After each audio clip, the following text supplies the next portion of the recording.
Reserve. The root of all our evil, it begins with the Federal Reserve. Hey, yeah, well, let's go back in time when everybody was so proud of America. I'm Tommy Salmons. This is Year Zero. Today, Patrick MacFarlane joins me. I had Patrick MacFarlane on because Tim Pool likes to stay within his little China bubble and talk all about how evil China is and how much of a threat China is to the U.S. But Patrick MacFarlane disputes that. And since I'm good friends with Patrick, I was like, come on, let's talk about why Tim Pool is wrong. And we go off the rails a little bit. I start like giving him a little bit of perspective from a different point of view and, challenging him a little bit. But we have, all in all, we have a really good conversation. And I think we actually flesh out some of these ideas and give each other different things to think about and had a good time. RyanBunting.com for all of your graphic design needs. Go to RyanBunting.com. Ryan Bunting is a great libertarian and a great anarcho-capitalist. He tries to be a graphic designer, usually fails, but that's beside the point. Go to RyanBunting.com for all of your failed graphic design needs. If you need graphic design done that will never work or accomplish anything in your life, go to RyanBunting.com. Ryan Bunting will fail for you like he's failed for no one else before. RyanBunting.com. LibertarianInstitute.org is where you will find me, Patrick MacFarlane, with Liberty Weekly, Kyle Anzalone, Conflicts of Interest, Keith Knight, Don't Tread on Anyone, and The Scott Horton Show. There's also some really great writers at the Libertarian Institute, including Jim Bovard and Kim Davidson. Even a little dose of Will Porter. So get on over to libertarianinstitute.org and check out all the work we're doing every day for you. Thank you, Tom Burton, for the music. Enjoy the show. All right. Mr. Patrick MacFarlane, what's going on, dude? Hey, glad to be back on, Tommy. Yes, it's a pleasure to have you on, always. So, we've had Nancy Pelosi talking about going to Taiwan. I guess it's the only place in the world she can go to get a tranny stripper to fuck her and nobody know. The food there's awesome. So, have you been to Taiwan, or are you just but Beatrix makes Thai food all the time. So, oh hell yeah. We that's one of our favorite foods is Thai food. Like, wait, is Thai food from Thailand or Taiwan? Oh shit, I should ask Beatrix before this, huh? I thought it was from Taiwan. Then you just said Thailand. Yeah. Oh fuck. Taiwanese, Taiwan. I'm just gonna pretend like I know what I'm talking about. Hey, it works for Tim Pool. No, he does hundreds of hours of research and he does fact checking. I heard him say it. You watched that video that he did about Taiwan, I didn't watch it until today, but yeah, I did watch it. Yeah, I was thinking because you had brought me on to for me to go off about Tim Pool, which I've become known maybe to some people as like the anti Tim Pool. I think you should keep doing it until he has you on your show to fucking debate him. Yeah, or maybe on that Sunday show where he's hosting debates. Like, let's get Patrick on that fucking show. Yeah. And some people have tried and tweeted at Lydia, but I think they've been a little too aggressive about it because it's, if you're too aggressive about it, she'll be like, well, why the fuck should I have this person on my show? Like, you're insulting the host of the show. I didn't insult the host. I insulted No, the not guest. you. Not you. No, she said that to me. I didn't insult. I insulted the guest because she had Lauren Southern on, and they had Lauren Southern on, and she's all being a hawk about China. Yeah. And I was like, instead of having all these fucking psycho hawks on, why don't you have a fucking, my dude Patrick on. Well, hell yeah. But that's all they have on. All they have on are people that are hawks on China. So it's like, all right, like well, whatever. I'm talking about Lauren Southern too. You and I have had this discussion at Childerberg with Bia about the farm murders in South Africa. And Lauren Southern had that big documentary out a few years ago called Farmlands, where she was saying how it was, you know, a black on white like race war thing. When you guys, in our discussions, to me, it sounded like it was more of like a class thing, like landowners versus people without land. It's not even really that. It's really complicated the way they did it. It's very Marxist in its construction. Yeah. But the way it's organized, it's like the political class versus the farmers, but the political class creates upheaval among the poorer classes to go and do this, because there have been black farmers that were killed.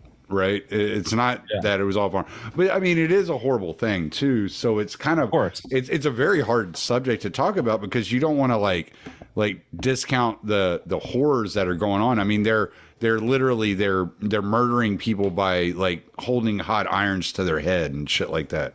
Like, so I mean, really insanely horrible, disgusting. I mean, I always tell people, if you ever want to see like the worst images of your life, just go Google search the images of farm murders in South Africa. It's some of the most horrendous stuff you'll ever see. And so, but yeah, it's, I don't know if I would call it class.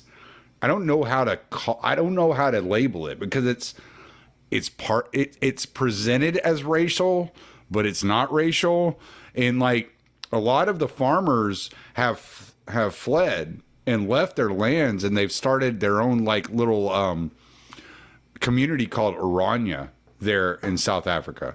And so Oranje is a piece of property owned by a corporation that you basically, like, we tried to get Beatrix's dad on there to live there, and you have to fill out an application. You have to it's like getting a job with a company, and you have to qualify. And if you can't take care of yourself, if you're not self-sustaining, then you don't have any place there. And they get bashed a lot for being a white-only community. I don't know how true that is. I don't know if there's any percentage of that community that is black, you know, of in any way, shape, or form, whether it's what the South Africans called colored or any of the 11 tribes that are there. But the thing about it is that no, it's all merit. It's all based upon, can you do this? Can you survive? Can you provide? Can you be a benefit to the community? And they have the lowest crime rates in South Africa. You know, so is that like a Hoppian Covenant community type situation? It's very similar. Yeah, it's something I've talked to Pete about quite a few times. Nice. I've talked to him about Oranje. I'm like, this is insane. I definitely want to get the people that own the corporation that owns that property. I want to get one of them on at some point in the future and talk to them about the way they're going about it and stuff. I just haven't contacted them. So yeah. But yeah, that's definitely a conversation I'd be interested in having, because yeah, it's a very complicated situation. But on the surface level, I can look at like Lauren Southern. I watched her documentary. I didn't think it was over the top. I didn't think there was anything outrageous about the way she covered it. Oh, good. Okay. Yeah, if you go there and you don't know like anything about the history, and you just go there for 2 days, 3 days, and you interview people, it's gonna be mostly white people for sure. Yeah. Yeah. Yeah. That's fair. That's a fair assessment. But I know the UN did, I can't remember. They have like 7 levels or something like that of genocide. The UN had raised it up to like level 6 genocide. Like they were getting close a few years back to taking some actions, and then they kind of backed off. So I don't know exactly if anything's going on there, but it is a pretty crazy thing that's happening there in South Africa. And we saw that happen in Zimbabwe, right? not that long ago. They did the same thing in Zimbabwe, and those were mostly white people, white farmers. All from what I can tell, all of them were, and they ran them all. They either killed them or ran them out of the country, and then here they were 3 years ago begging for farmers to move back to Zimbabwe and be granted their land back so that they could have food because they were starving. They had no food. Yeah. So it's a very horrible situation when you're blaming citizens of an ethnicity or whatever for the crimes of politicians that are acting on behalf of their own power and their own wealth. So yeah, it can turn really ugly really fast.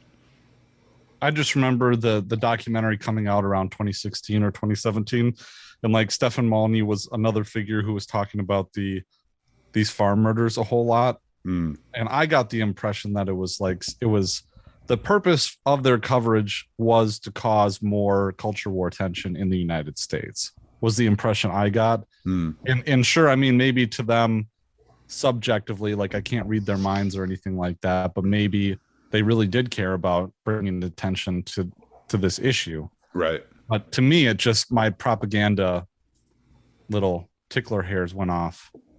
Well, my thing is, as I always say, if you want to see where the United States is going to be in like 10 or 15 years, look at South Africa, because we're on the same trajectory. Obviously, the demographics aren't the same and things like that, but as far as the political like trajectory, we're on the same trajectory. And you did have Jacob Zuma would go out there and he would sing a song in front of his crowds whenever he was having rallies, and he would say, "Kill the farmer, kill the boer," and boer is Dutch for farmer. And I mean, like, just to kind of leverage off of that, and I know we're not on the subject we wanted to talk about, but we'll get there. Yeah, I'm sorry, Tommy. No, that's all right. But the leverage off of that, whenever you look at what's going on with the Dutch farmers, you know, and the shutting down of all the farms up there, and how they're handling it, and all these protests that the farmers are having, and the way they're being demonized, people don't realize when it comes to the Dutch, like, boer is farmer. That is not only their like job, their occupation, it's their identity, it's their race, it's who they are. That's everything. That's their entire culture is based around that idea. See, like in South Africa, you have two different classes of white people, right? You have the boer, and then you have those of English descent, right? The boer are also called Afrikaners because they speak Afrikaans as their official language, which is a Dutch-based language, which is what Beatrix speaks. Like, she can understand somebody when they're speaking Dutch. They can understand her. They're not speaking exactly the same language. It's close enough, though. You could figure it out. It would be like somebody from Mexico speaking Mexican Spanish to somebody from Guatemala. They'll get along. They'll figure it out, right? Yeah. So you got that going on, and then you have those that are from England, like the kind of English settlers there, and their first language is English. All right, so they're the colonizers. When you hear about like the Boer Wars of South Africa, they weren't fighting the tribes; they were fighting the English. You know, and they were fighting because the Dutch settled down there and created ports, and then the English came in to colonize. They weren't only colonizing the tribes; they were colonizing everybody that lived there, which included the Dutch that were living in that area. So there's some really interesting history there. And when you start digging into that history, you start realizing how little race actually matters, and what it actually had to do with was nationality, and who you were loyal to, what nation you were loyal to. And so it really kind of fogs it all up whenever you get into that stuff. And it's actually a really interesting history to read about, because South Africa is actually a younger country than America. And so So there's a lot of interesting history there to read on. Yeah, I remember there's that Disney movie War Horse. I don't know if you've ever seen that or heard of it. It's about all my World War kids are grown, man. I. No, it's not. I guess it is a kids movie, but it's like it's a pretty brutal like World War I film. Oh, okay. But it's a Disney movie too. But it's about, I don't know, this kid who he grows up in Devon in Britain, and he gets this horse, and there's a whole backstory to it. And the horse gets taken for the war effort, and he's also volunteers to fight in the war. And he's talking to his dad about it, and his dad is a veteran of the Second Boer War. And so they were just that, and that's kind of, I don't know, something that got me interested in it. Yeah. Was hearing about it in the movie. Yeah, no, it's actually really interesting to read about, and to hear like the stuff that the British did to the Dutch. Like they were putting, all right, so the Dutch have this stuff called pup, right? And it's like grits, all right? And the British were intersecting the shipments of pup to the encampments, and they were putting glass in the pup. So as the people ate, they were like digesting this glass, and it was killing them. It was cutting them up from the inside. Like they were doing some really horrible stuff to these people. It was really brutal stuff. Well, that was like Prof. CJ. I interviewed Prof. CJ for an episode that's going to drop tomorrow. But he had a new World War I propaganda series out, and he was talking about the beginning of World War I and how everyone thought the Belgians were innocent, that they hadn't been involved. They were a totally neutral country that was invaded by Germany. Well, that's not the case. But at the same time, and this doesn't justify Germany, invading Belgium, but at the same time, the Belgians they were doing some pretty awful things in the Congo in Africa. Some really terrible stuff. Yeah. So it's like there's plenty of atrocities to go around. Yeah. Which actually the history of man, relevant to our discussion today. Yeah. Because Tim Pool is trying to start a civil war and a world war. He is. So the main thing about this, Tommy, is that I wouldn't be on Tim so much if it wasn't for the weight and respect that he pulls in the libertarian community.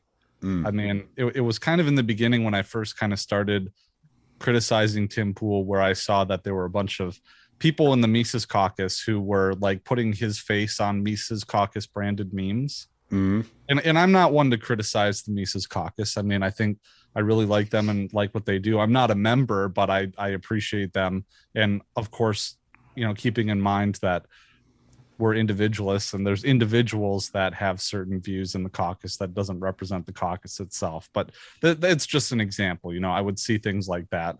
And then there was a huge push last year for a bunch of like Mises aligned libertarians and libertarians in general to get on Tim Pool's show. And I think that it was something kind of led by Dave Smith at the time. And I think it was a good move. I don't think that was a bad move. Of course, we should talk to everybody. And Tim has a big show, and there's a lot of overlap with people who would be receptive to our message. But I was just a little kind of like, well, we have to qualify this too, because Tim Pool is one of the biggest China hawks out there. And there's other things that he talks about, and he's good on a lot of issues too. Don't get me wrong. But people watch Tim Pool and they think, because it's a long form Joe Rogan type thing, they think that they're getting something other than mainstream media, when they're not. They're getting the same establishment talking points, the same establishment news. It's just packaged in a form that you're more willing to accept as a Zoomer or as a millennial. It's a long form conversation. It's a bunch of guys chilling out around a table, and they bring guests on, and they talk about a lot of shit, especially foreign policy. And I've noticed this thing where it's like, it doesn't matter what you actually fucking know, Tommy. It doesn't matter if your facts are right or whatever. It matters how confidently you can say your bullshit. Because if you can get up like Tim Pool and act like you know what you're talking about, then people will hundreds of hours of research. Yes. Hundreds of hours. But yet he doesn't know that Nancy Pelosi's trip was actually planned for April. Because if you watch his video, he says, is this a distraction? Is this a distraction from the recession, which the numbers came out like 2 days ago? Right. Yeah. And it's like, no, it's not a fucking distraction. If you actually read hundreds of hours of articles, you would know that Nancy Pelosi's trip was planned for April and it got rescheduled. So it would have to be some elaborate 4D chess conspiracy theory for them to spring her trip. Well, maybe it is a distraction. All right. Maybe the distraction is that we're just finding out about a trip she was supposed to take in April that got rescheduled for now. Yeah. Maybe because we didn't hear about it in April, right? Like nobody talked about it. We didn't know anything about it. But now suddenly they have to admit there's a recession. So, okay. Well, maybe we should talk about Taiwan and China. Let's cause an international crisis. Right. Yeah. Let's start World War III because I don't want you to talk about a recession. I don't want to lose the election. If I start World War III, you can't elect me out of office. There's a lot of truth to that, right? I mean, these people are sick, so it's well. So so Tim came out with a video, and I've been on to Tim for a long time. Like I was a fan. I sniffed him out like a hound dog, dude. I ain't gonna lie to you. I do. So I told this to Reed Coverdale the other day because Reed is someone who I've really connected with, especially over this issue, and I'm like, oh man, dude, like I really hope I'm not becoming the China hate hall monitor. You know what I mean? Like, I don't want to be that guy who's like, someone says something like propagandistic, hawkish on China, and then I fucking show up with my little notebook and I write like a little ticket and say, oh, you didn't have a hall pass. Where's your hall pass, bro?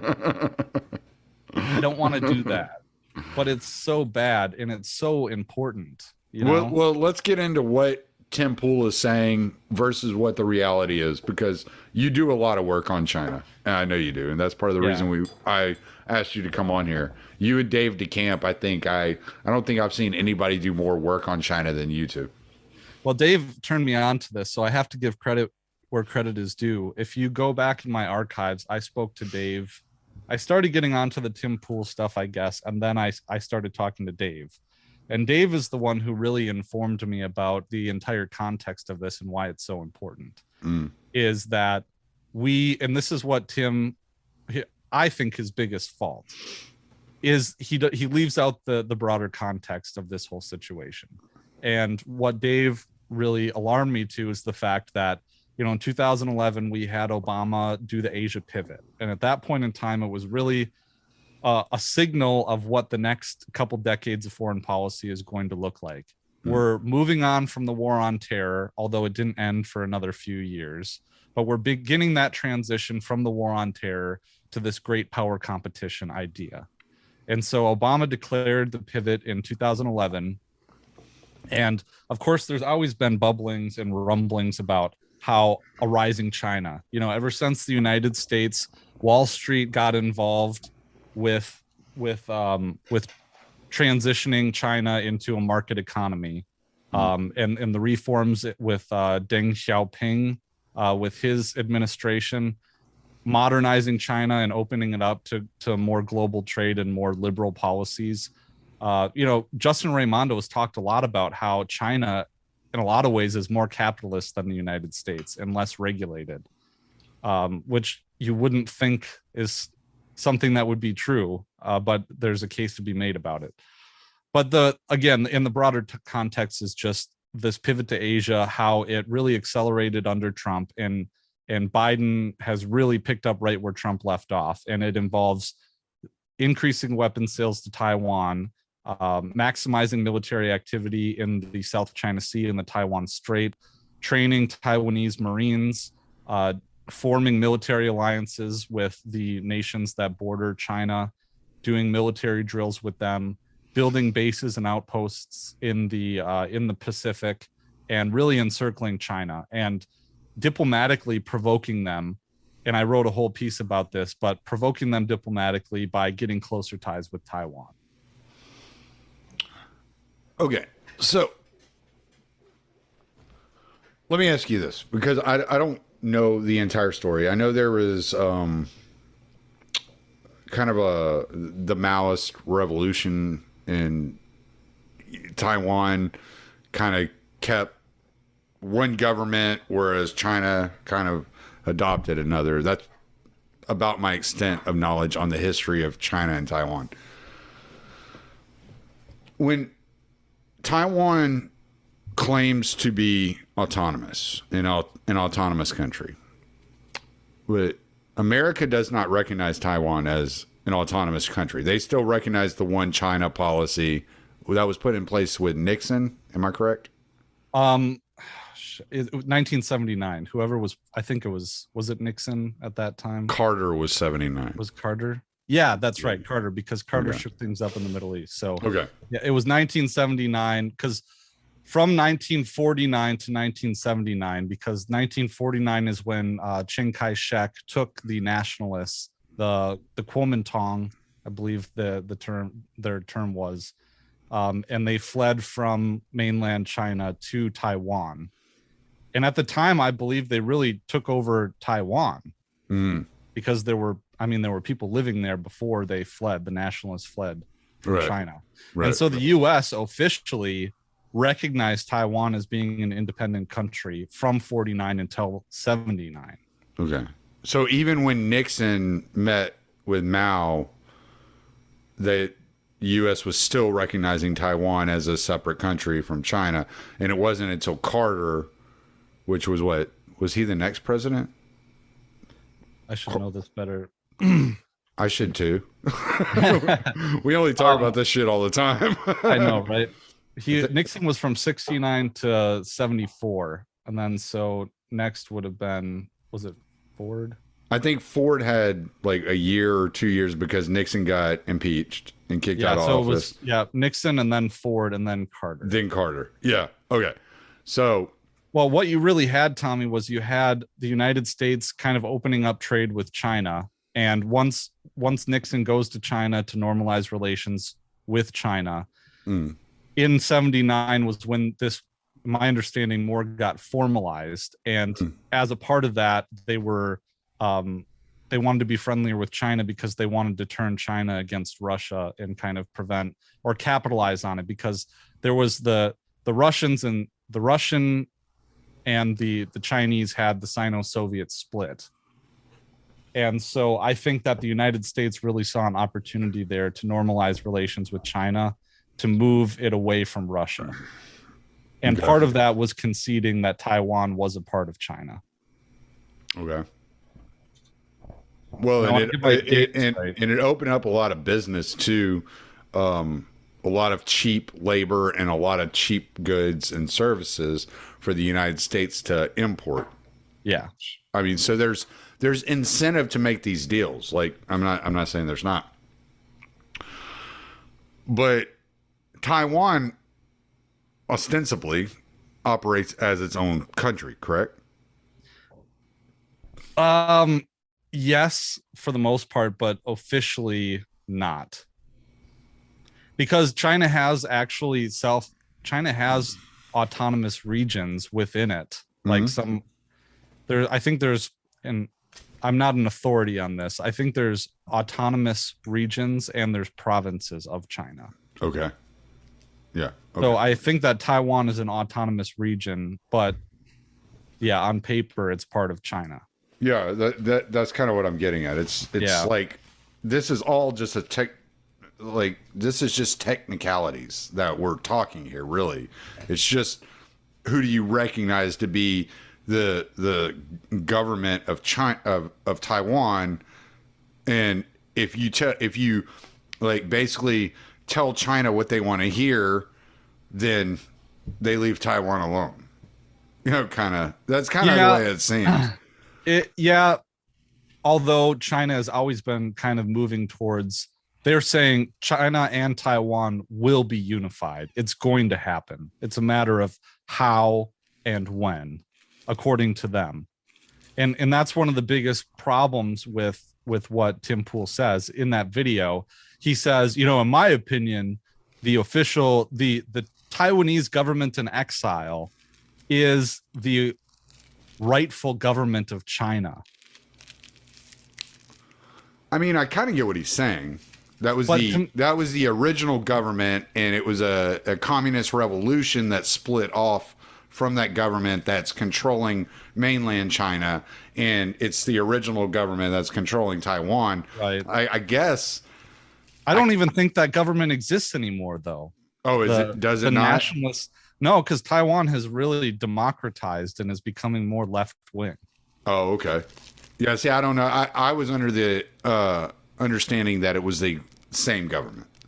Yeah. No, I don't think it is. I could be wrong about that, but the folly of saying that as I mean, even the U.S. government isn't the same as it was in 1940s. And, right. Like, so it's like, I mean, is our government now? I don't know. Is like that'd be like saying that the Confederate States of America is the rightful government of the southern states that seceded, well, it existed at that time. Yeah, obviously. Is somebody arguing against this? No. But this is the whole missing piece, right? The whole missing piece is that we're Americans, and as libertarians, I mean, yeah, of course we believe that rightfully every individual has a right to have the government that they consent to.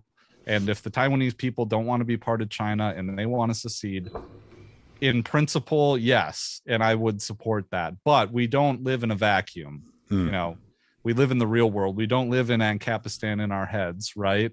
Some of us do.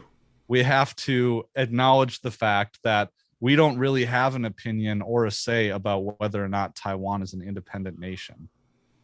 I mean, but see, here's the argument I keep hearing. And I mean, I've even heard libertarians say this, and I'm not going to say I heard you say it, but I've heard it said, is that, well, the U.S. recognizes the one China policy, and the UN hasn't recognized Taiwan as a separate nation. And it's like, who cares what they say? Taiwan says it's a separate nation. Let them figure it out. Let them fight their revolution, right? Like, the problem really is U.S. involvement. Of course, yeah. Right? I mean, the Bolsheviks had their revolution, and America didn't care until it started stepping on America's toes.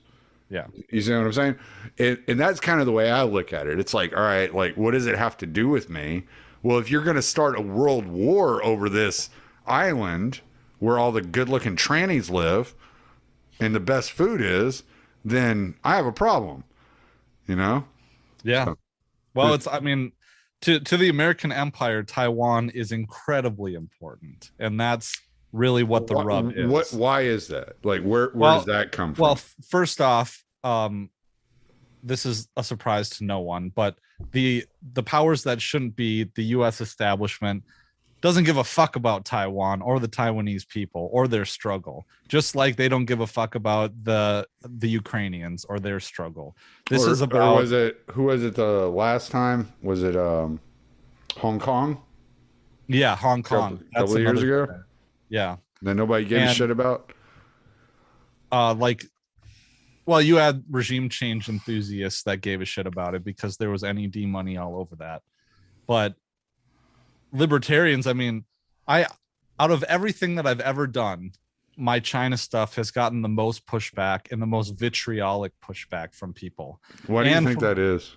I don't know. I think they're really they're afraid. They're propagandized and they're terrified of China, that China is going to take over the U.S. government. It's really a Cold War kind of like McCarthyite kind of thing, that China has infiltrated the government and that we're going to be ruled by Chi-Coms because China, I mean, owns. We had the whole Fin like thing going on. Swalwell thing. Yeah. And what's his name? The senator, the Republican senator who's married to the Chinese chick whose dad is owns a yacht, a boating company, a shipping company out of China, who's tied to the CCP. So there's something going on. I mean, there was that audio of Hunter Biden talking about like the head of the China's secret. I can't remember what he called it. It was like China's top spy, basically. It was like the head of their CIA. I can't remember what it was called. Like, and he was in business with this guy. So like there's a lot of like this weird shit going on. I don't know if I read it as abnormal corruption though. I kind of look at it and I'm like, yeah, these fucking elites, they think they can run everything. You know, I think that's really just emblematic of the fact that, like, yeah, there is a ruling clique in this country there is a ruling clique in this world that transcends the national lines on a map. We were talking about this in our last episode. Yeah. And so if people want to go back and listen to our discussion about that, but I think it really is and likewise, if you were to go to China and you were to inspect all of the moneyed U.S. interests that are involved in China and the Chinese Communist Party, I think you could draw similar parallels, that the Chinese could say that, you know, the CCP is actually ruled by U.S. elites because they have business deals with CCP leaders. And I'm sure that the CIA is all over China. I mean, I'm sure there's CIA operatives in Russia and China right now. I'm positive. We're in the middle of a Cold War. Sorry, Mitch McConnell. Yeah. That's what I was thinking of. I knew it would pop in my head eventually. I just had to start thinking about cocaine. He looks like a cross between an alligator and this monster from Monsters University, that Disney movie. This is the second time I've mentioned Disney movies, so I must be a Chinese agent. You must be, because you're either a Chinese agent or you're a father. Yeah, right.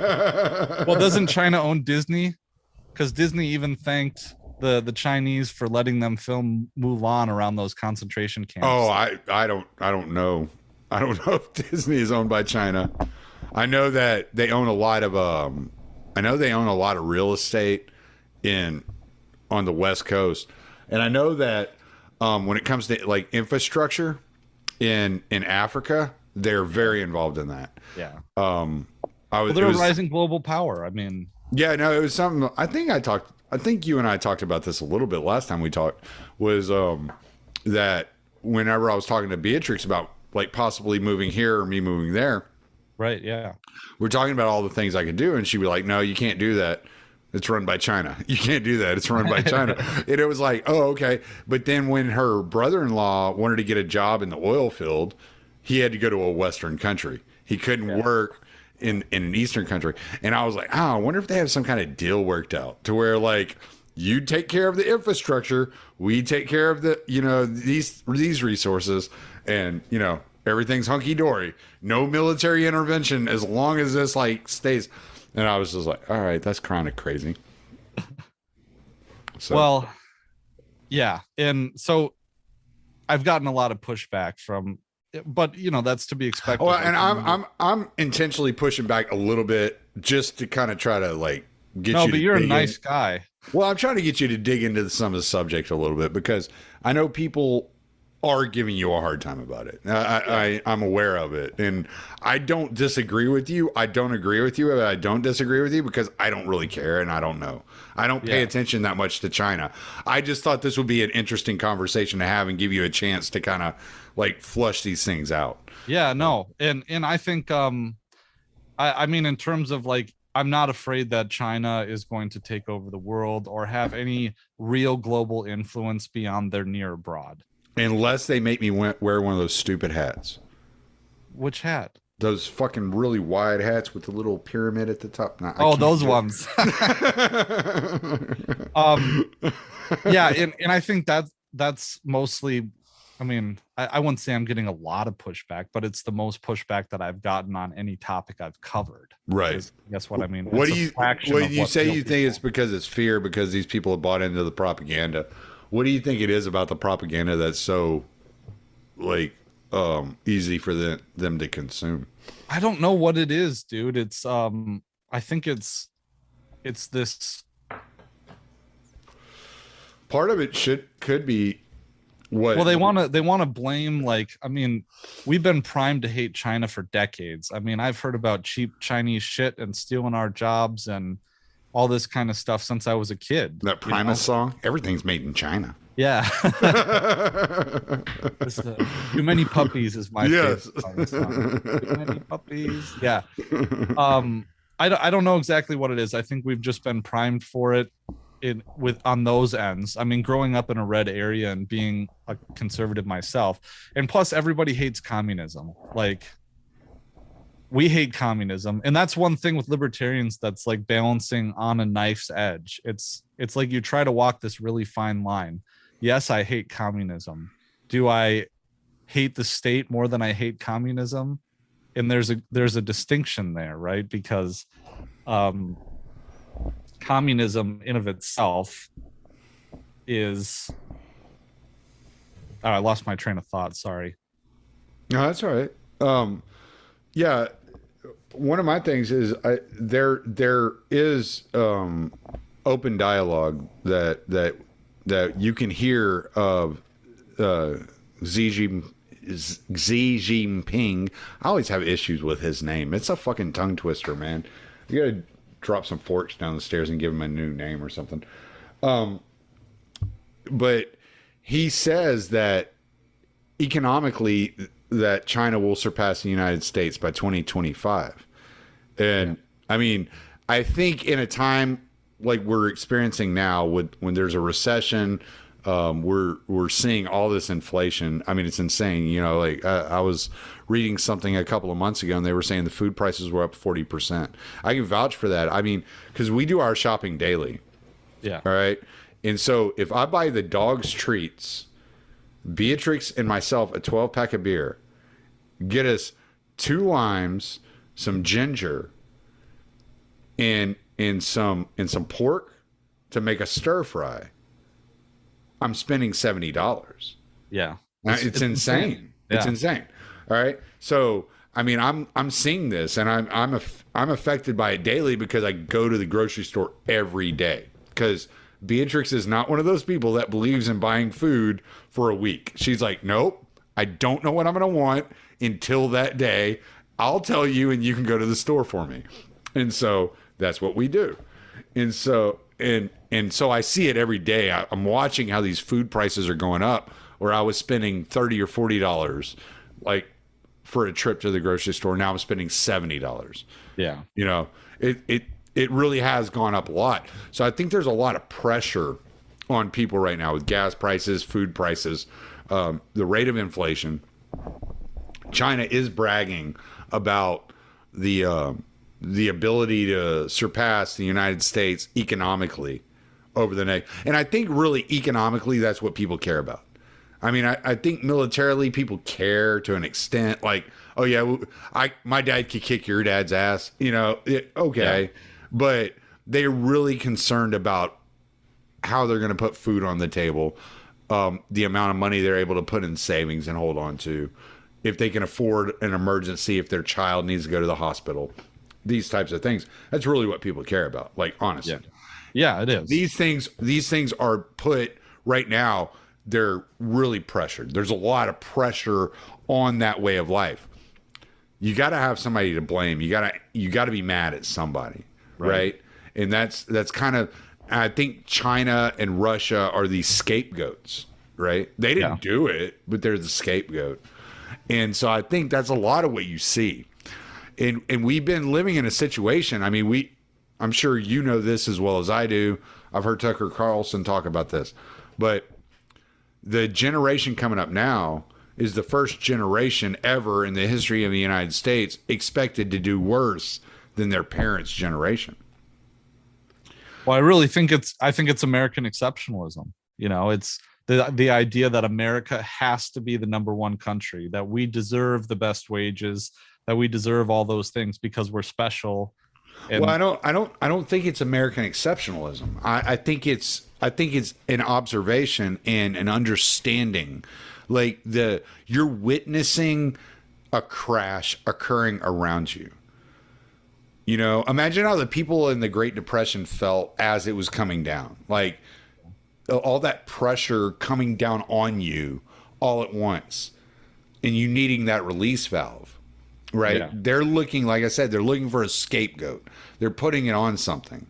And they're just saying, we have to, if it's being stolen, like if my birthright is being stolen from me because there's no opportunity left in this country because they sold all the opportunity, and they did. They shipped all the opportunity.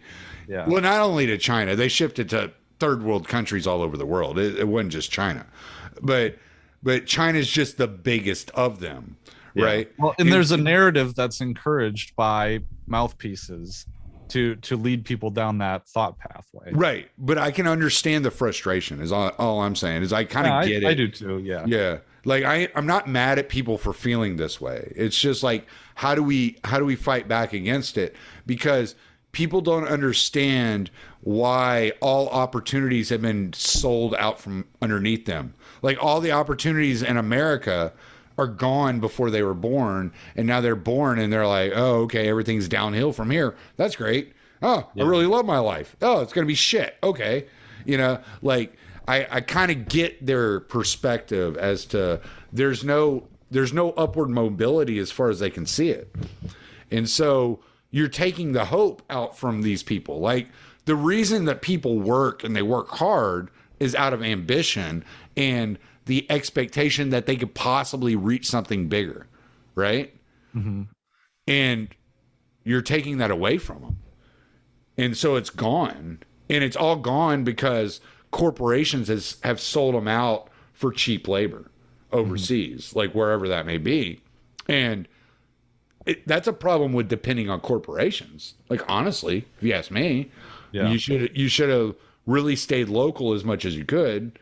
And so whenever you put your faith into these multinational corporations, you were really selling out your neighbors and really causing future issues. It was kind of like the printing of money, welfare, Social Security. We all knew this was going to leave a debt on our children.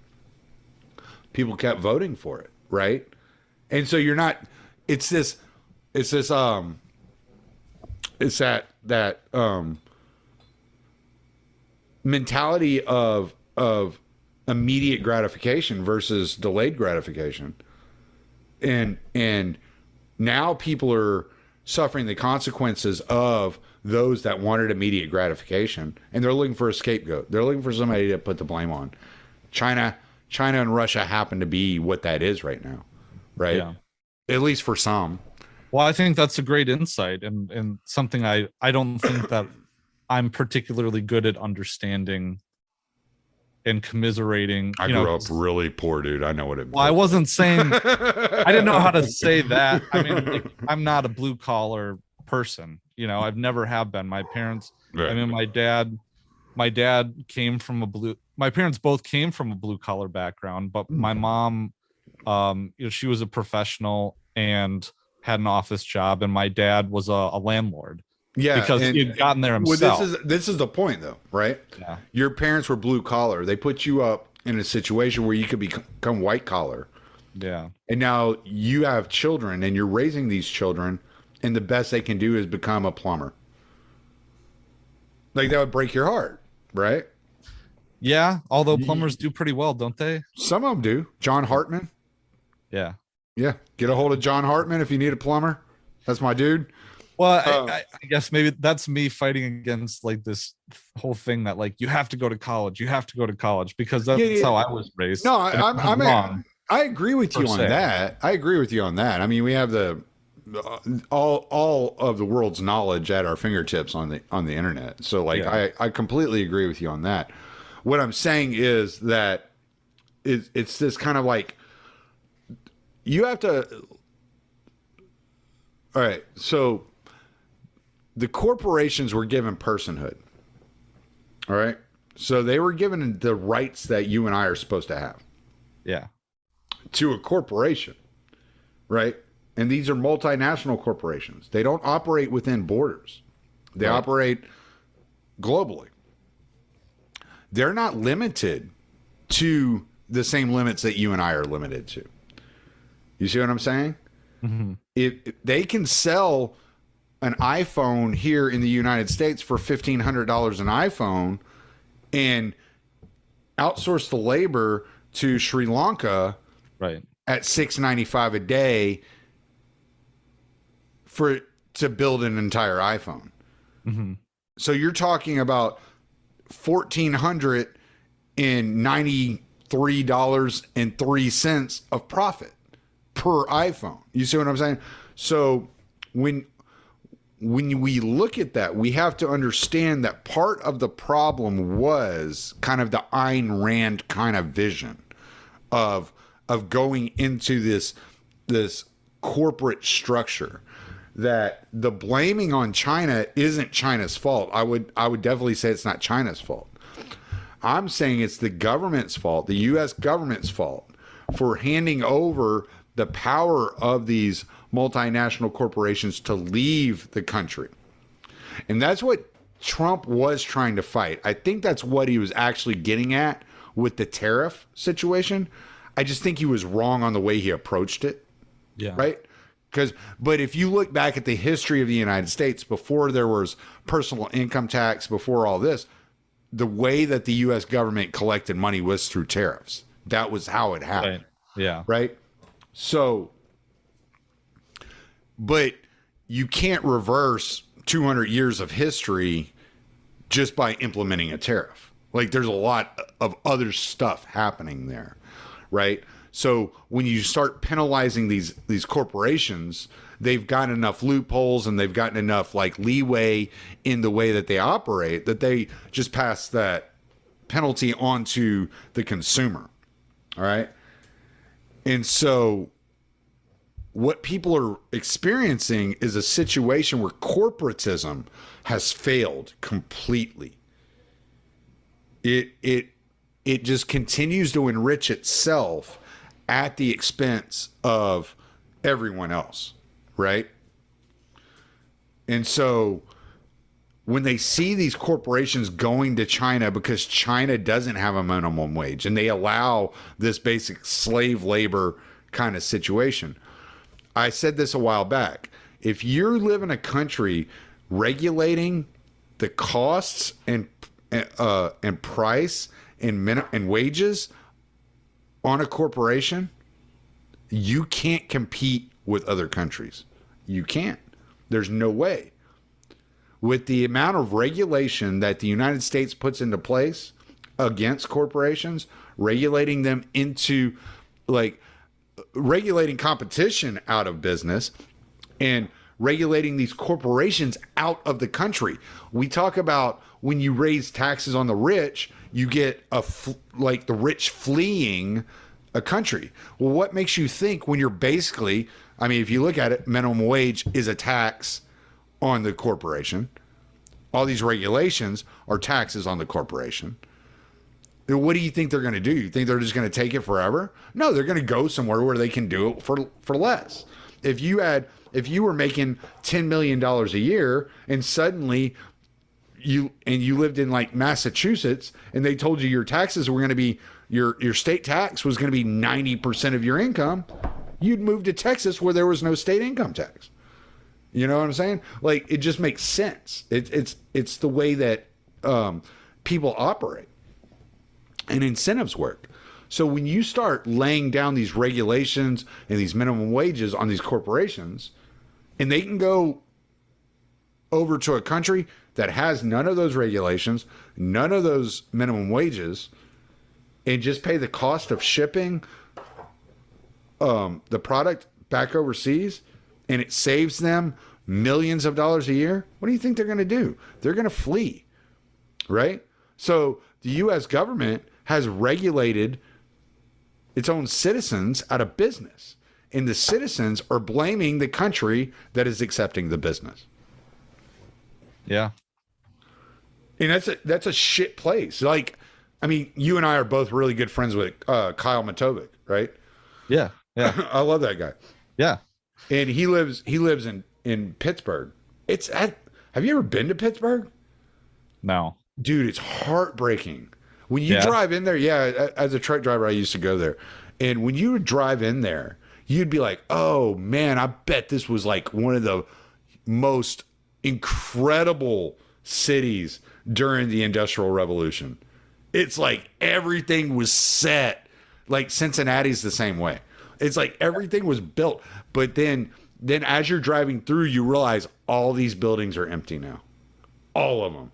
It's like half the city's fucking empty. You're like, what the hell, man? And why?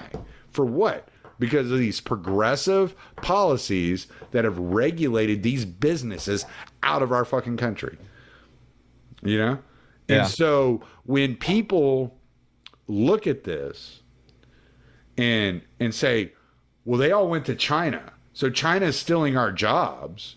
I'm not mad at the people for saying that China's stealing our jobs. I'm mad at the government for regulating the businesses out of the country. I mean, I guess you can technically be mad at the business for abandoning their own nation, but they've gone from being citizens of the nation to citizens of the world by becoming a multinational corporation, right? So we have to communicate with those people that are upset by what happened and be able to explain this process to them in a way that they understand it. Or anything we say doesn't make any sense. Right. And I think Tim Pool sounds like he's on their side. I just being honest. This is where it comes full circle, bro. Yeah. Tim Pool sounds like he's on their side. Yeah. That's why they like him. That's why they listen to him. They don't listen to him because he's spewing CNN or MSNBC propaganda. They listen to him because he sounds like they're on his side, on their side. Yeah. So is it, I mean, what is this? Is this like a blue collar thing that I don't understand? Or is the probably, you snob? Does that sound really bad? No, Shit. no. No, I think it's something that a lot of people don't pay a lot of attention to. Yeah. I think it's something that's overlooked. People are like, oh, you just want to go to war with China. Well, most people don't want to go to war with China. But nobody in the Rust Belt is happy that 80% of the businesses are gone either. Right. They didn't ask for that. We gotta address both subjects in a fair manner, right? Yeah.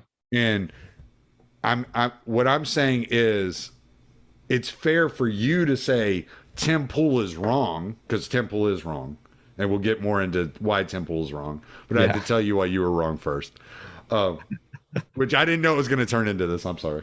No, I don't feel like you're telling me that I'm wrong. I'm actually gonna label this, and I was gonna title this "Tim Pool is wrong about China." I'm gonna say Patrick MacFarlane is wrong about blue collar workers.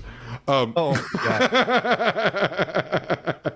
I don't feel like you're telling me that I'm wrong. I feel like you're giving me a missing piece of what. Yeah, that's what I'm trying to do. Yeah, obviously that's what I'm trying to do. Obviously, and I appreciate that. So what? Tim Pool is wrong, but you need all the pieces in order to put the puzzle together as to why people believe Tim Pool, right? Because if you just say Tim Pool is wrong because I listened to your last podcast, which I thought was really informative. I really enjoyed it. Oh, thanks. But here's the thing. Who are you connecting with? Right. You're connecting with Scott Horton, Dave DeCamp, Tommy Salmons, those of us that already understand your basic premise. Yeah. You're not connecting with those people that are listening to Tim Pool because they don't understand your basic premise. And until you touch on their grievance, they will never hear your basic premise. Yeah. Because they don't care about what you think. They care about what they experienced. Yeah. And that's always, I guess that brings into question, like, who my intended audience is with my show and my work. Like, I don't. Not China.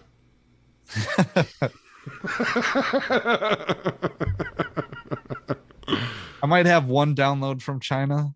It probably was a torrent. Yeah, that was probably when they put the death penalty on you. They're like, this guy ever comes here, off with his head. I haven't even thought about that. I mean, I would like to. I really want to go to Japan. Is one of the highest. Like, wasn't it like North Korea that put it like a death penalty on Donald Trump, and Donald Trump had never been there?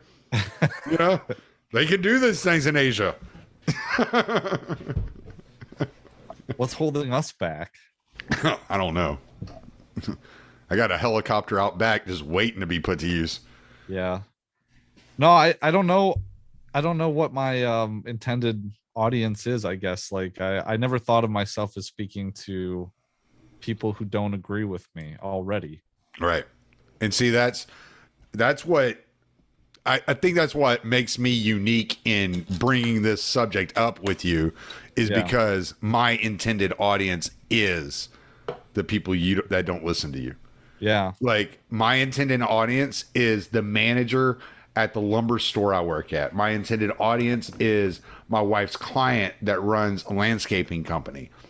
I'm reaching out to those people. That's who I'm talking to. Yeah. You know? And so whenever I bring it up and I'm like, look, the grievance isn't that China is evil. The grievance is that China is stealing our jobs. Yeah. And you're like, well, like you're entitled to the job. That just sounds callous, right? When you say that. That's not what happened. It wasn't losing the entitlement. It was actually like losing birthright because it was stolen from you by a corrupt government, right? And who is that corrupt government? It's the United States government. They are the ones who regulated your job out of this country. They're the ones who regulated oil pipelines to shut down. They're the ones doing it, right? It's not China. It's not Russia. They're the ones printing money exorbitantly and creating inflation, right? So getting down to that nitty gritty is super important. Like you got to get into that dirt. That dirt is where the real battle is taking place. Yeah. You're looking at it strictly from an anti-war perspective. And I'm telling you, culture is where it's at. Right. Because the Ukraine flag in a profile is culturally popular. This is like the war stance is a cultural battle. You want more people to be against the war than for the war. Look at Vietnam. It continued until there were more people speaking out against it. Right? You need that culture on your side. How do you reach out to that culture? Is you have to understand what the grievance actually is. And then you have to understand what the root of that grievance is and how that grievance came to be, and to be able to explain to them, this is why your kids aren't making as much money or aren't going to make as much money or are going to be worse off in the future than you ever were. And it's due to these regulations. It's due to ESG. It's due to climate activism. It's due to printing of money.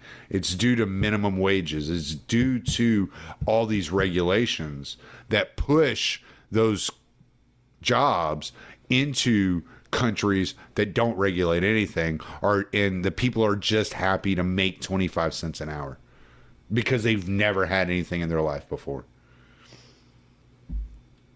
I had this idea because I did notice that a lot of, like a year ago when I was doing these COVID speeches locally, because I am someone, who gets involved locally.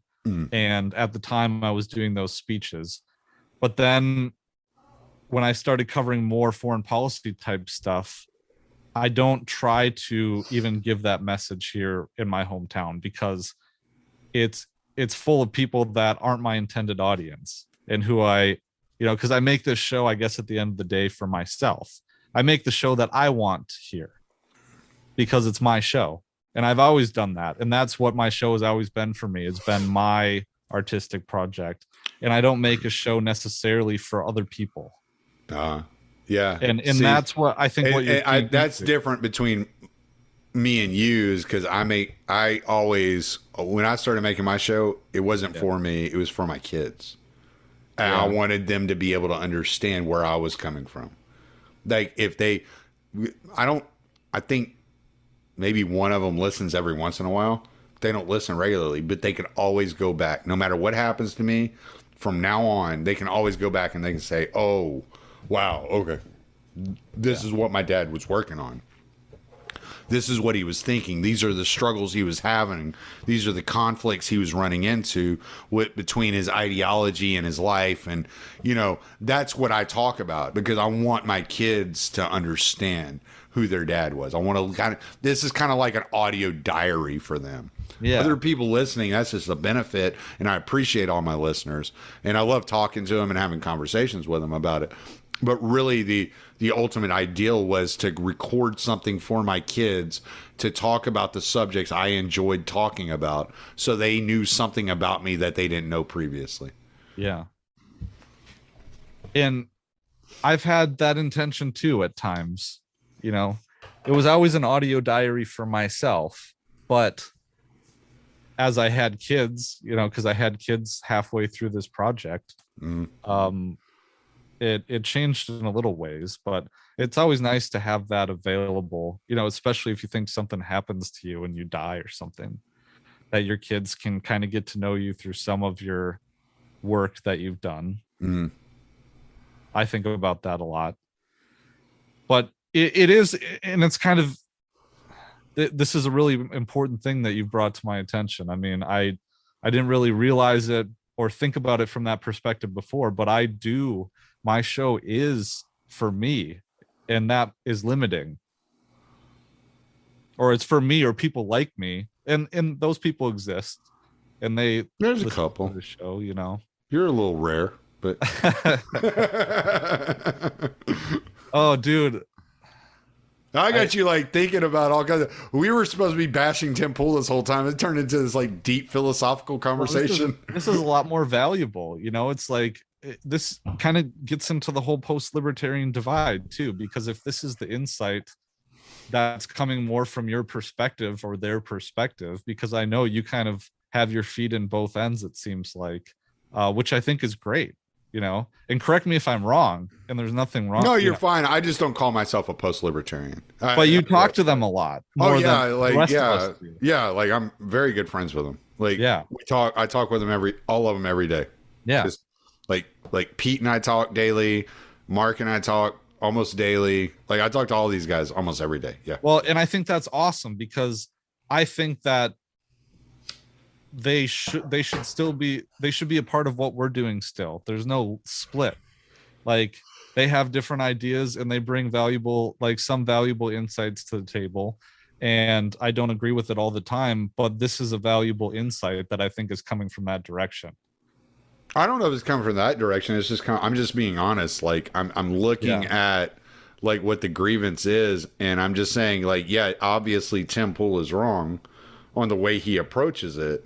Yeah. But the reason that people are attracted to what he's saying is because it fits into their worldview.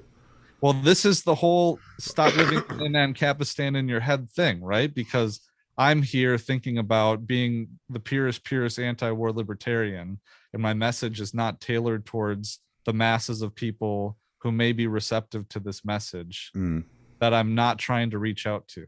You know what I mean? Yeah. And I think that's kind of a post-libertarian insight that I find valuable. It's like, okay. No, I mean, that's fair. I mean, I'll accept it. I appreciate it. I'll take it as a compliment. Like I just, like I said, obviously I don't consider myself post-libertarian. I just, like I said, I'm really good friends with these guys. I enjoy having the conversations with them. I don't always agree with them. They don't always agree with me. Like it's just the way it is. But I mean, honestly, if you've like been involved in these conversations, they don't always agree with each other either. So it's like, it's kind of like this kind of like innocuous group that's out there that's like, whoa, we're just having these discussions, like going back and forth with each other, trying to figure things out, and libertarians hate us. but even with their critiques, they've affected libertarian culture and what it's like. The critiques are valuable in of themselves because they make you reanalyze your thinking, but they also make you stronger, like iron sharpening iron, that whole idea. Yeah. And it's like, to have the conduit through you of talking with them a lot, it's going to affect the conversation within libertarianism still. Right. And it's gonna sharpen it up by bringing this insight to the table. Yeah. But all right, so let's move into this subject though. Like all right, now that I've laid out all these grievances that you were unaware of, and I didn't realize you were unaware of, I apologize. I kind of feel like I ambushed you, man, and I just don't like feeling that way because no, don't worry about it, because you and I are friends. Like I don't want you to feel like I came at you like some like, no, I'm gonna get this dude on my show and then I'm gonna say all this really smart shit, and it's part of the reason, because like we've hung out in person, and we are friends, and it's like, yeah, if we've always had a good exchange like that. Yeah, no, I love talking to you.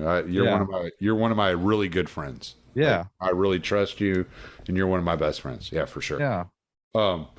So how can we better address the subject and show that what Tim Pool is doing is wrong, and be realistic, all right? Because the one thing I noticed that a lot of libertarians do, especially, I'm not going to put it on you, it's a lot of young libertarians, really. It was like, well, if it weren't for the government, well, yeah, obviously. Yeah. We've already come to that conclusion. Yeah. All right. But I've been that guy. We all have. Yeah. We all were at some point, and it's like, okay, that's old. Like, I don't want to have that conversation anymore. Right. Yeah.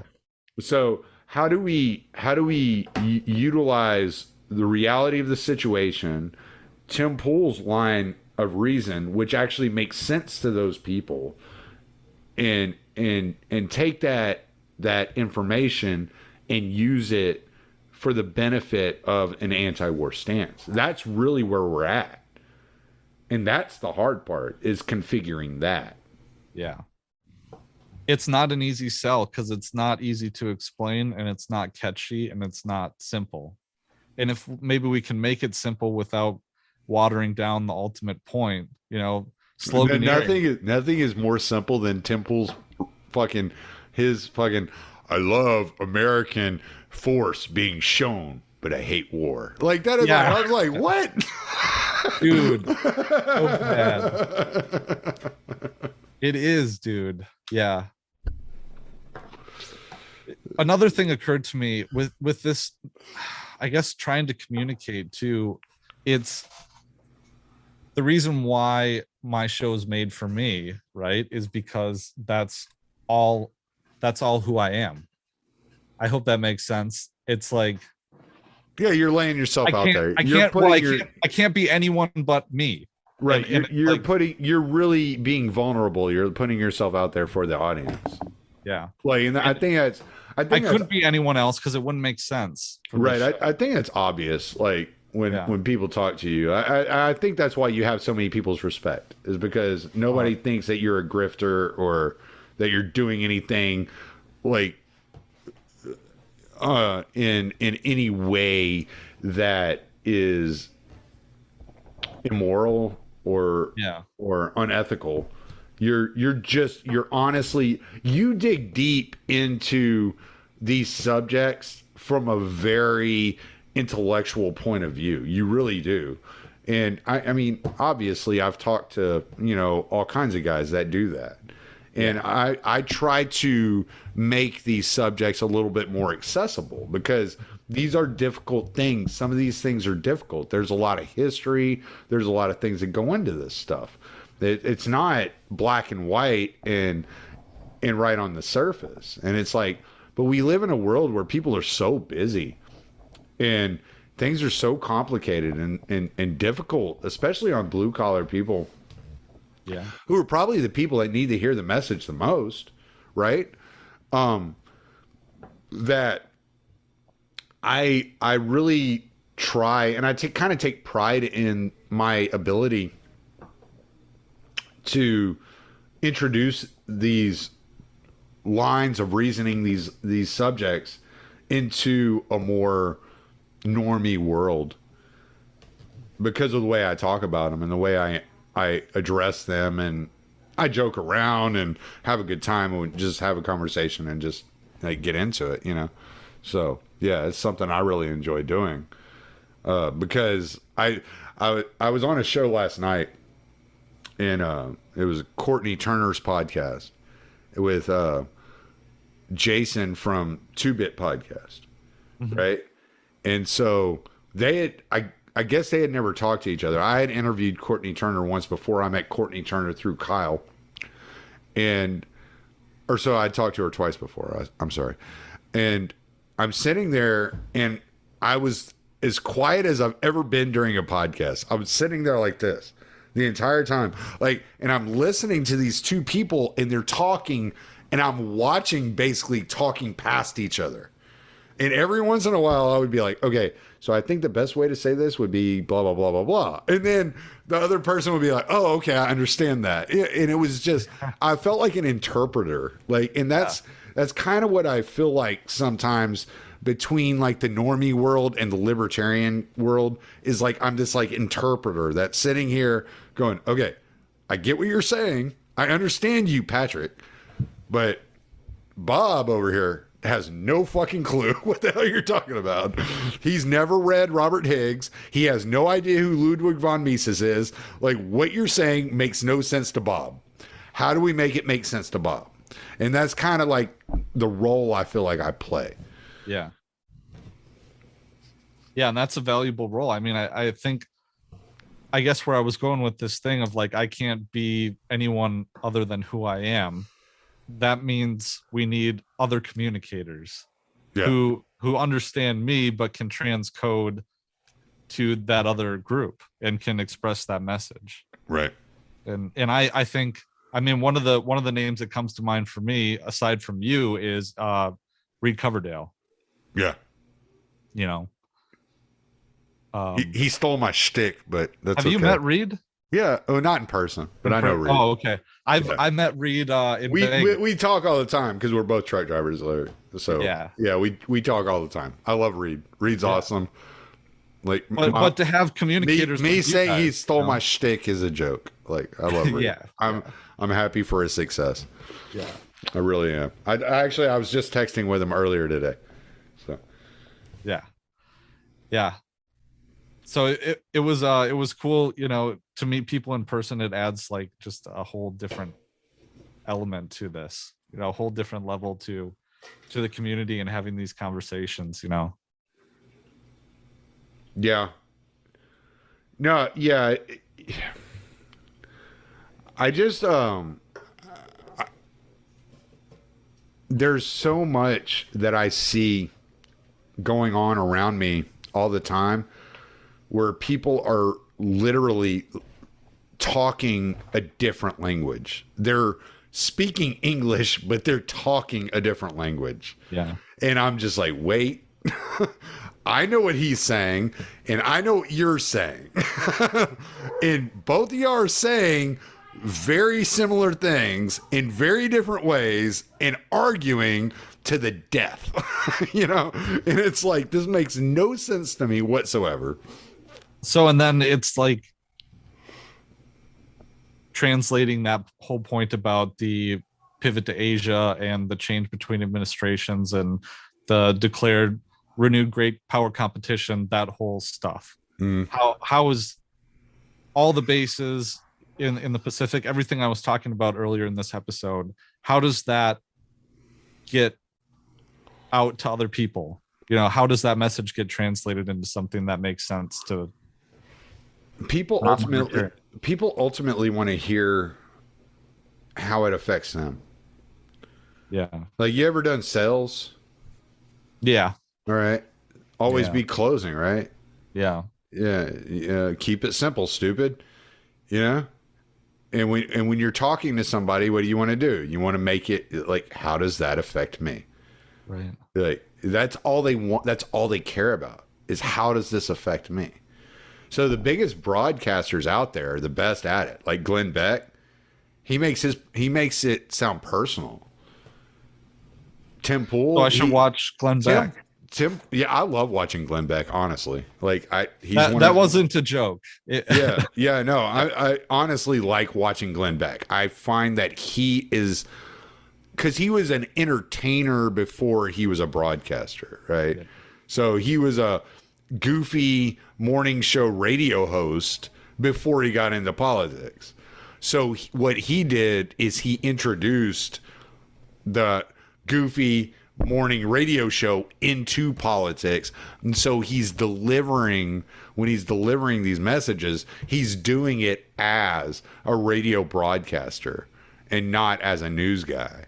And it makes it, I learned a lot from watching him, and not just like information, but just how to deliver and how to approach the subjects and how to intermingle humor in there, and just not be afraid to take some chances and have some laughs and tell some off-color jokes and really like just be yourself. And so it makes it easy for it's an easy transition for me to watching him. But Tim Pool does the same thing. Tim Pool, when he talks about China, when he talks about Civil War, if you listen to the way he talks about it, he's talking about, he does it from an emotional standpoint, very passionate, how it's going to affect you. This is what it is. He tells stories. He tells a lot of stories, about, they went on a picnic and they're sitting up on the hill, not expecting the Civil War to break out. Right. And their wonderful picnic turned into this horrendous event where they're watching all this carnage occur around them. And he's telling these stories as if he were there. And he's making you a witness to this story. So now you're personally involved. That's a marketing strategy. That's all he's doing is marketing. So what you're he's telling good me, at it. What you're telling me is that his delivery style is a carefully choreographed thing that he's thought about probably his entire career and developed over a decade. He brags about it. Act. He brags about it. Well, I don't know act, but he brags about it. It's a strategy. Yes, it's a specific style that he has adopted. Right. I never considered this, Tommy. Yeah, it's a style that he's adopted in order to attract viewers and listeners. Right. And I'm not saying he's acting. I'm saying he's scripting very carefully what he's saying. He's very aware of the way he delivers his message. Yeah. Like, he can completely believe in the message he's delivering and carefully script it. That's what you call writing a book, right? You believe in a message and you sit down and you carefully work it out and you write it down. That's what he does. I can watch him and tell you that's what he's doing. He's very, very careful about the way he describes these things. Now, I don't think he's reading a script, but I think he's written it. I think he's written it and read it and understood it so that he can deliver it. Because I'm not sitting there saying like, oh, all those times he stumbles over words, he's scripting that. No, I think he's working through this idea in his head that he's laid out for you. Yeah. And that he's intentionally laid it out in a specific way. Yeah, that makes perfect sense. And I guess it never occurred to me because I don't know if I necessarily do that. I don't do it. I just I get on here and I just have conversations with people. Yeah. I don't have anything written down right now to read off of or ask you questions. I just wanted to. You're Patrick. You're my buddy. I'm gonna sit down. I'm gonna talk to you. And I don't. It's very rare, if ever. Maybe once or twice I've written down some questions for people, but very rare. Yeah. It's usually I'm very comfortable in my ability to have a conversation with somebody though. I'm very comfortable with that. Like I don't think there's a person in this world I could sit down with and not just have a conversation with and enjoy, a conversation with. That's just my personality. It's the way I am. So.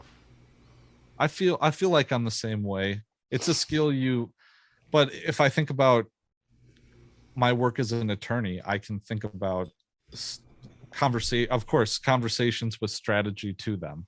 And I don't think there's anything inherently bad about developing a strategy, because I mean, it's a business for him. He's writing a closing argument. Thing. Right. It's a closing argument. I mean, that's basically what it is. Yeah. You write out your opening argument and your closing argument, and you don't want to be sitting there reading in front of the jury. You want to have it generally an idea of what you're doing. Maybe not completely memorized, but you have the bullet points where you're going. Of course, yeah. So yeah. No, that's a great analogy. Writing a closing argument yeah. So, well, Tim is wrong. He is wrong. We got 20 minutes. Can you? Yeah, can your wife hold off for 20 more minutes? Yeah, she can. The question is, do I want to? Well, I don't know. You may not be able to do anything after this conversation. You may be like, shit, man. That's true, man. Baby, you're going to have to do it all because I feel so deflated. No, I don't. No, that wasn't my intent, man. I ended up on a rant, and I didn't mean to get on. But of course, I find it valuable because it is an element of what I do that isn't put into place. I've never thought about it that way, I guess is the best way of saying it. But I don't know if I ever consciously thought about, but of course, you would be naive to think that someone as popular as him hasn't practiced or intentionally honed the way that he presents information. And I don't think there's anything wrong with that. I would expect anybody to do that who is serious about not just talking to a few people. How many times have you known you have an interview coming up that night and you've rehearsed driving in the car on your way home from work or whatever? You're like running through things and you're saying, oh, if he says this, well, I'm going to say this. Yeah, that's true. I have done that. Yeah, like everybody does it. But about the presentation itself, the way that you communicate these ideas, and if you train yourself to do it in a particular way. Yeah. But of course, someone who, I have to hand it to what he's done. He's created a very popular media, very talented guy brand, of course. Yeah. Yeah. And there's no doubt about that. Yeah, he's a very talented guy. I do think you're correct on his China analysis. I do. I am very wary about the way he talks about China and how hawkish he comes across on China. And I really do hope one day that he will have a conversation with you about it, because I think or Dave DeCamp or anybody who's well versed in the subject from the other side. I just think there's like I said, I didn't mean to go on that rant, but I do think there's valuable information that y'all leave out of your arguments. Right. And that's information that a lot of people care about. Yeah. And so finding a way to incorporate that information into that argument is very important. Because with some of my pieces, because like I agree that being hawkish on China isn't the answer, but I understand why these people don't see any reason not to be hawkish on China at the same time. Yeah. Well, and with Tim, I was gonna say, like, do your Tim rant, dude. You got 15 minutes. Go. Okay. With Tim, his problem is that he doesn't provide what I think the broader context is to put all this into perspective. Right? Is this renewed great power competition, which is the really clunky way of when George Mattis was defense secretary, he put out the national defense strategy, and I think it was 2019 or 2017. I can't remember exactly the year. but he put it out and he said Russia and China, like we're moving past the war on terror. Now we're moving into great power competition. And the number 1 and 2 enemies are Russia and China. And the next few decades are going to be about confronting Russia and China on the world stage, basically Cold War 2.0. And once that happens, you really have in earnest more Navy details and U.S. military activity in the South China Sea around Taiwan, and these congressional delegations that have gone, and the building of a de facto embassy in Taipei, a de facto U.S. embassy. Now, officially, we don't have diplomatic relations with Taiwan, but we have a de facto embassy there, and we send congressional delegations there, and it's been ramping up and up. And all these things I talked about, I mean, there's so many things that the United States has been doing to counter China in their near abroad. And leaving out that context makes it sound like the Chinese just want to, eat our lunch, and that they're looking at Taiwan, licking their lips greedily because they want to, bring them back into the country officially. And they're going to move on Taiwan, invade Taiwan, just because the United States is busy in Ukraine. And I think there's not a whole lot of evidence to support that it would be that the Chinese, that they view it would be in their best interest to invade Taiwan sooner than later, because they're playing the long game. They're saying, we would like to peacefully rejoin with Taiwan. Now, that doesn't mean they won't move on Taiwan. And I think the reason is that the United States actually wants to pressure China into invading sooner than later.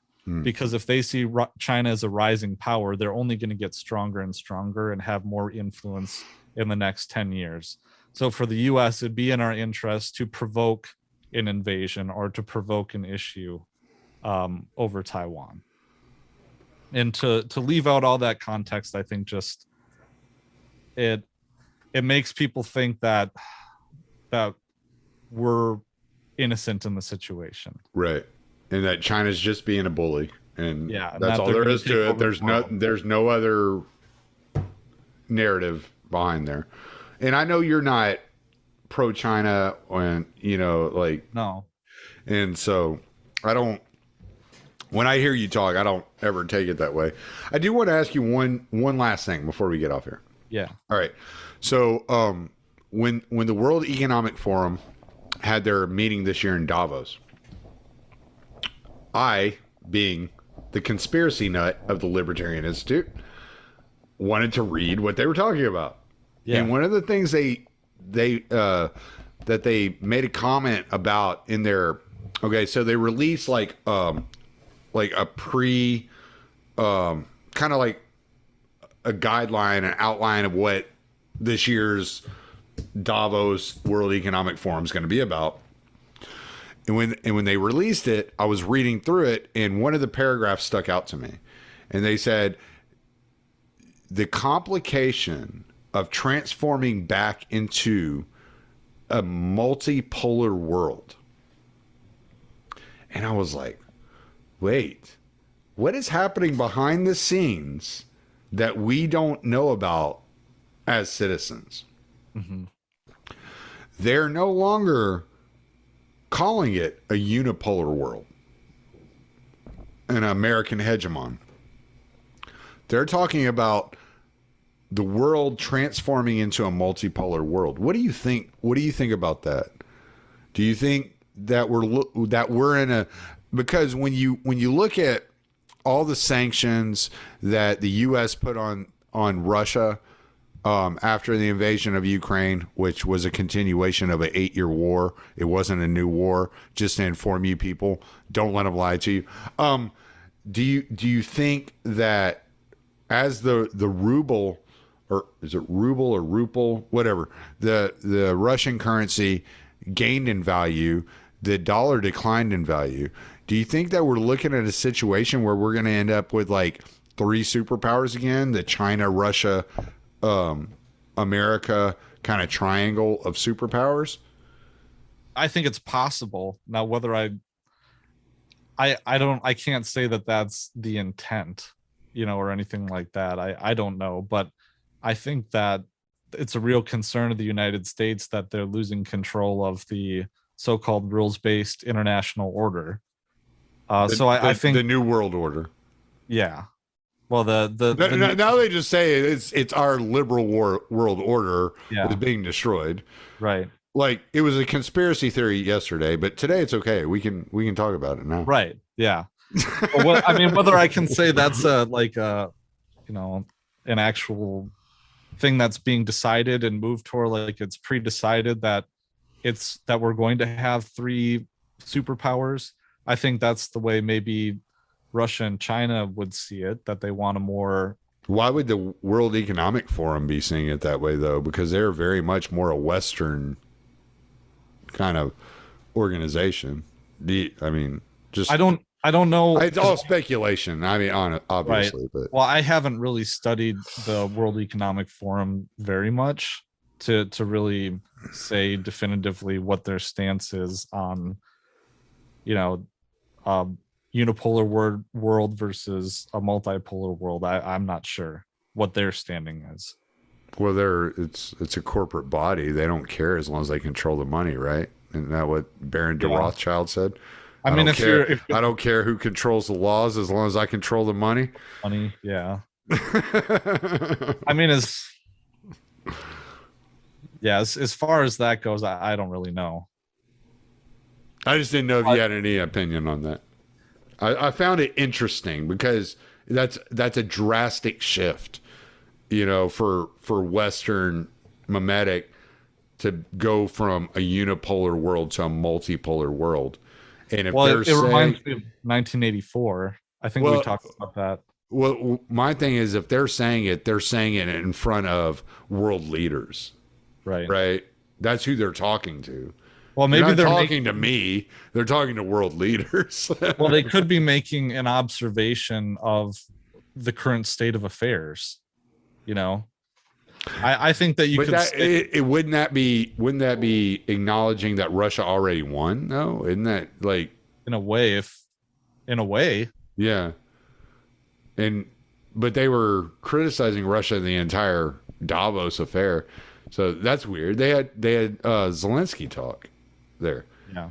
But they're still. It was just an oddity that stood out to me that I've just been bouncing off of people. I'm trying to figure out what people are thinking about that, because I'm like, that's odd. Like these people are involved with all the world leaders, and they're saying this, yet what are we supposed to be thinking? We're supposed to be thinking that Ukraine still stands a chance and that China's no threat.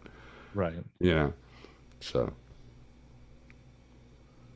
you get this dialectic coming at you, and you're like, I don't know. None of it makes any sense.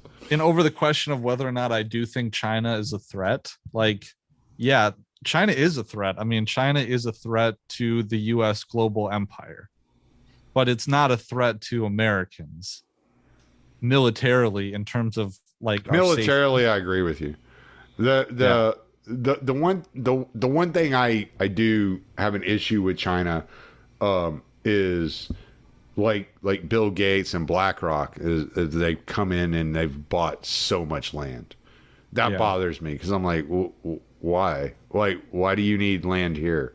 China's like this huge fucking place. Why do you need more land?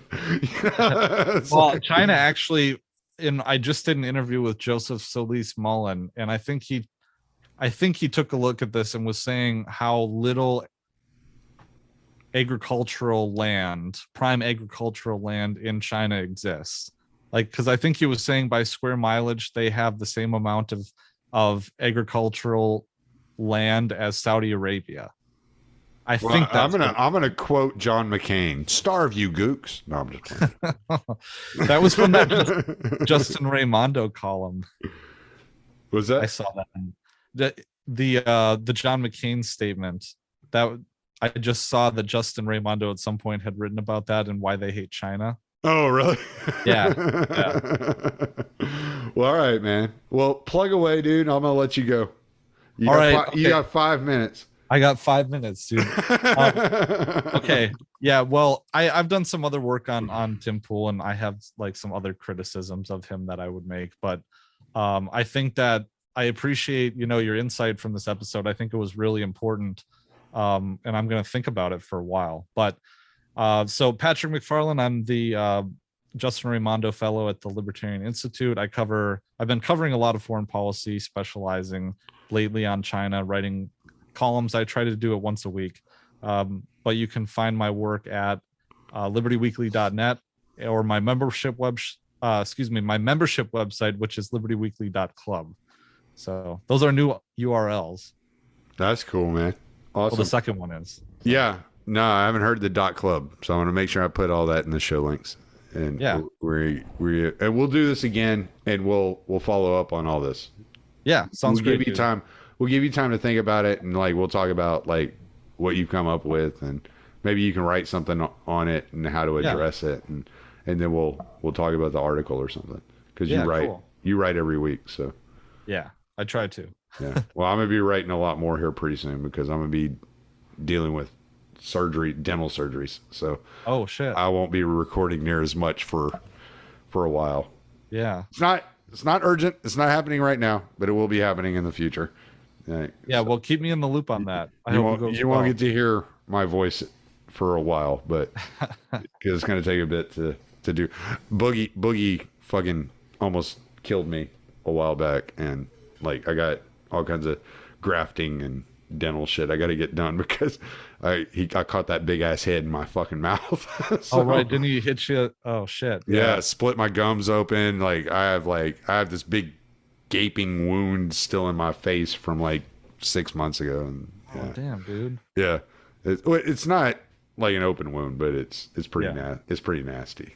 Yeah. It's like, okay, I got to do something about this. So yeah. No, I hope it goes well, man. Yeah, I do too.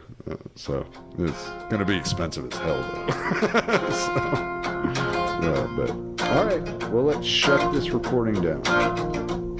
If you're gonna play this game of pick and choose, well, it's a game that was made for you to lose. It doesn't really matter how many times, it's the same old worn out stories, same old lines. There are pointing dirty fingers in hypocrisy, bragging on their feats of mediocrity again. Never really making any kind of change, but they keep on getting re-elected, and I find that strange. And that's why I say fuck them, don't feed them, cause we don't even need them. I never celebrate the tyrants that have taken our freedoms. Yeah, I said fuck them, don't feed them, cause we don't even need them. I never celebrate the tyrants that have taken our freedoms. What's it gonna take for you to see that we're living in a rigged democracy? People stand in line for the thieves that they've been choosing, paying no attention to the rights they keep on losing. But they all gather in the rallies and they chant their names on goddamn well that it's all gonna be the same. Just 4 more years of war and taxes, 4 more years of them grinding down their axes. And that's why I say fuck them, don't feed them, cause we don't even need them. I never celebrate the tyrants that have taken our freedoms. Yeah, fuck them, don't feed them, cause we don't even need them. I never celebrate the tyrants that have taken our freedoms. Cause we don't even need them, we'll never celebrate the tyrants that have taken our freedom. Fuck them, don't feed them, cause we don't even need them, we'll never celebrate the tyrants